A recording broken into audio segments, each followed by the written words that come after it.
RS Praveen Kumar మరియు KT Ramarao Congress party పట్ల పెరుగుతున్న ఆదరణ చూసి ఓర్వలేక ప్రభుత్వంపై దుష్ప్రచారం చేస్తూ మరి జిల్లాలలో ఈ యొక్క దుష్ప్రచారాన్ని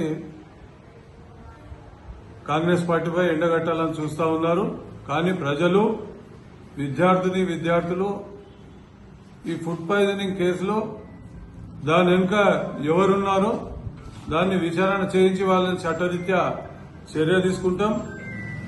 గతంలో ఆర్ఎస్ ప్రవీణ్ కుమార్ గారు మరి గురుకుల పాఠశాలల సెక్రటరీగా ఉండి ఒక బ్యూరోక్రాట్ గా వ్యవహరించి ఈరోజు బీఆర్ఎస్ కు తొత్తుగా మారి మరి కేటీఆర్ కు తొత్తుగా మారి ఈరోజు కాంగ్రెస్ పార్టీపై రేవంత్ రెడ్డి గారిపై అక్రమ హాస్టళ్లపై ఫుడ్ పాయిజన్ అయిందని చెప్పి ఈరోజు ప్రచారం చేస్తా ఉన్నారు.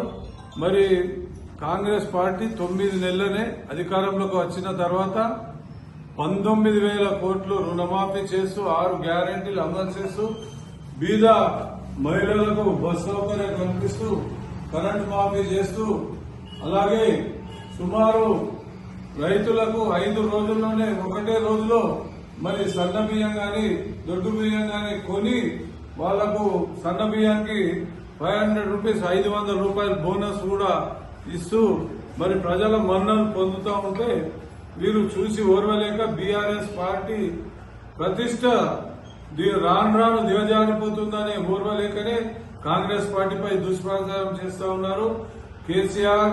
కేటీఆర్ ఖబర్దార్. కాంగ్రెస్ పార్టీ మరి రేపు ఇంకా రాబోయే దినాల్లో ఈ 4 సంవత్సరాల్లో ఇల్లు కానీ ఇంకా ఎన్నో విషయాల్లో బీద బడుగు బలైన వర్గాల రైతులకు అండగా ఉంటది.